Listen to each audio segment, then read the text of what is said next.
There are two kinds of people who get criticized. The first kind immediately defends themselves. They explain, they justify, they post the apology, they write the paragraph. And the second kind just doesn't.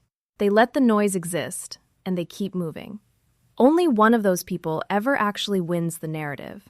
Welcome back to the Boldgurls. Today we're studying Rihanna and the quiet power of never explaining yourself. If you followed her career at all, you've noticed something strange. Rihanna gets criticized constantly for her relationships, for disappearing from music, for showing up late to things, for basically existing in public. And almost every single time, she says nothing. No statement, no "let me clear the air." No interview where she finally addresses the rumors. She just lets it sit there, unanswered, while she goes and builds a billion-dollar makeup empire instead. That's not avoidance, that's a strategy. And it's one of the most underrated forms of power a woman can have. Here's the lesson. Explaining yourself is a form of asking for permission. And the moment you ask for permission, you've handed someone else the authority to grant or deny it. When you explain yourself to people who were never going to be satisfied anyway, you're not closing the conversation, you're feeding it. You're confirming that their opinion was important enough to require a response. Rihanna understands something most of us are taught to ignore. Silence isn't guilt. Silence is just silence. People will fill it with whatever story serves them, and that was always going to happen whether you explain or not.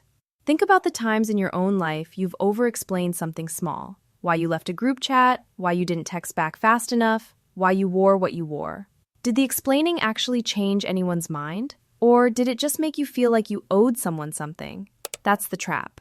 Once you start explaining, you create a pattern where you feel like you constantly have to. Every choice becomes something that needs defending. That's exhausting. And worse, it slowly convinces you that your decisions aren't valid unless someone else approves them first. Rihanna doesn't operate from that place.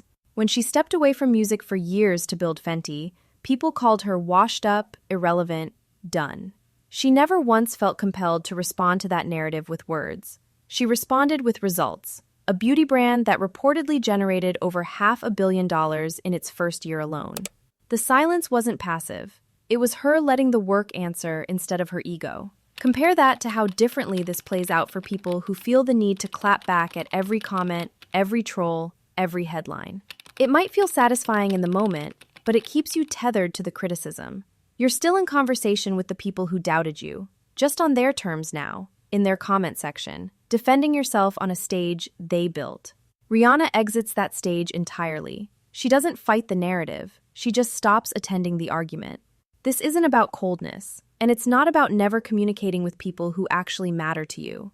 There's a difference between explaining yourself to someone who loves you and is trying to understand you, versus explaining yourself to people who were never going to extend you grace in the first place. One is intimacy. The other is performance. The skill is learning to tell those two apart, and realizing that most of the explaining we feel pressure to do falls into the second category. People who don't know you, don't matter that much to you, and were never going to change their mind no matter what you said. So here's something to actually practice. Next time you feel that pull to explain yourself, to a stranger online, to someone who's clearly already decided their opinion of you, pause and ask, would this person actually update their opinion if I explained myself? Or have they already decided? If the answer is the second one, save your words. Let your actions, your results, your life speak instead.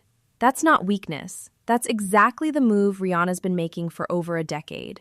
So the next time someone has an opinion about you that you didn't ask for, remember, you don't owe them your explanation.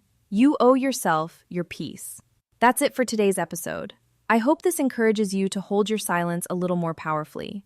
Thank you so much for tuning in. I'll see you in the next one, and in the meantime, as always, stay hot.